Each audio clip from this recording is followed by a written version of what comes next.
Now, I don't know if you guys have been paying attention or not, but lately there's been an attack on freedom of speech online.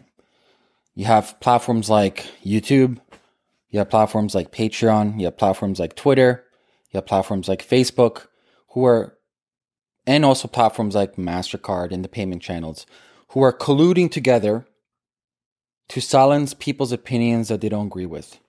Now, I don't know about you, but in my mind, freedom of speech is an absolute right. It's a concrete right that every single human being on this planet must have. But one of the primary reasons why we have the ability to do what we do is because of the fundamental rights that we can speak our mind. Now, for society to evolve together as a society, to challenge ideas, to communicate properly, to negotiate properly, to think outside the box, we need to have the fundamental rule of law, which is freedom of speech is absolute. Now, I know some of you might be thinking, well, I'm kind of happy they took off person X from these platforms.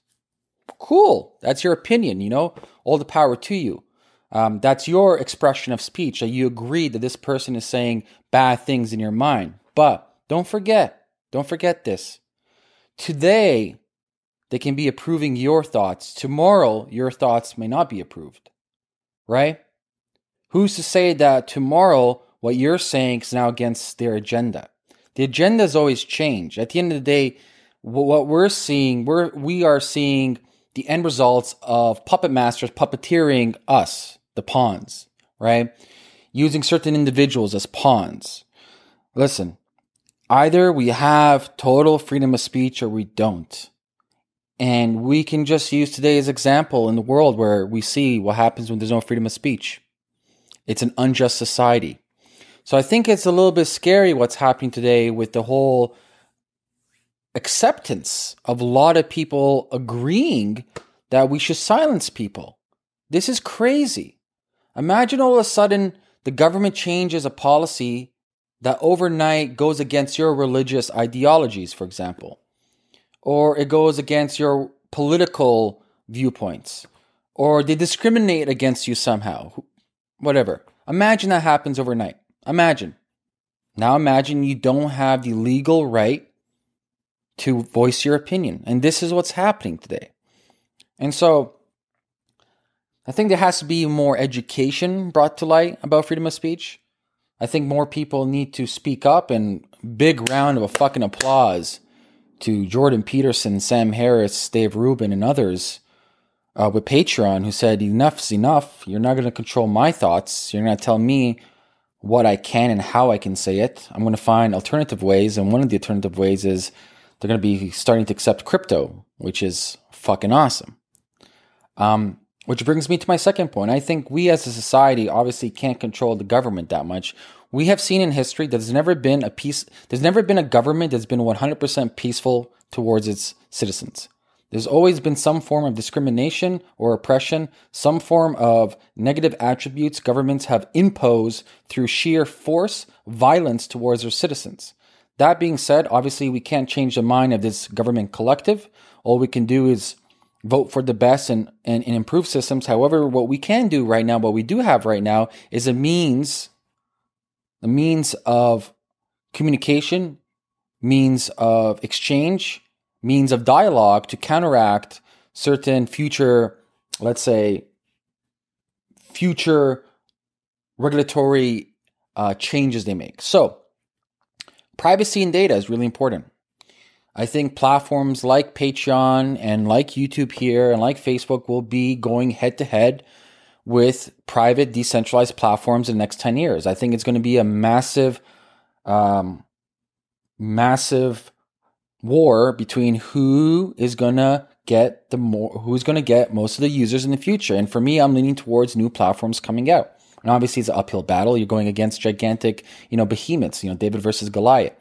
But these are like simple tips that anyone can do. For example, tip number 1, use a VPN. All right. So what a VPN does is a virtual private network. It masks your IP, and what your IP is pretty much your digital representation of who you are online.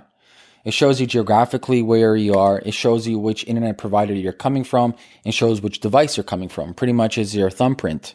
It represents who you are online. So what a VPN does, virtual private network, it masks that. And there's a bunch of different ones out there. VPN Express, VPN, NordVPN. There's a bunch. Go Google it. But VPN would be one, both mobile and desktop for VPNs. Number 2, messaging apps.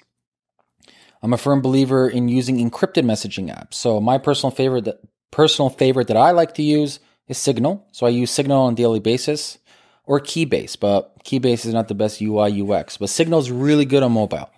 I do 99% of my communication on Signal. Don't touch text messaging. Text messaging is a joke, absolute joke.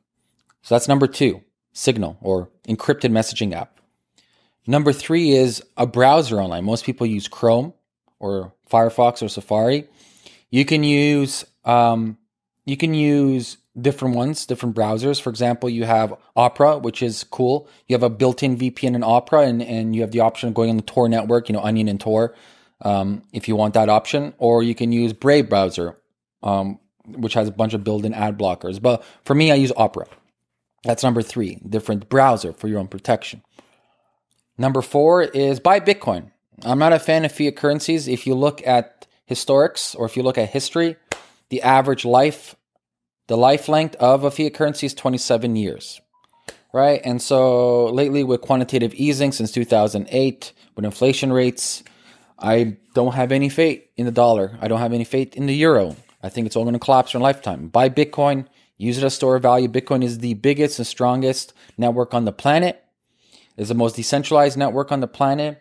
And it's the best store of value, digital store of value in regards to physical, for example, like gold. So we have now number 1, VPN. Number 2, Signal, so encryption app. Number 3, browser. And number 4, Bitcoin. Number 5 is 2FA. So most people, when it comes to security online, they'll use, for example, text messaging, like send a code or email. I would recommend they use something called a 2FA YubiKey. And so this takes one step above and beyond for your security and protection online. So traditionally, whether it's a text message for 2FA, which I don't recommend, or a little bit better, you have a app message like Google Auth or Authy.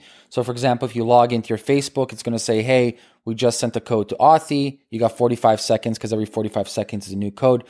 What the YubiKey does is a digital little small USB key. Instead of you going to your app, it's a physical USB key. So then you have to plug it in, right? So even if, for example, hackers or individuals are able to go to your Facebook, you have this one extra step. So these are like simple steps that give citizens back more mobility. It gives citizens back more privacy and empowerment to conduct themselves when it comes to freedom of speech. Because money is a form of freedom of speech. That's why I mentioned Bitcoin.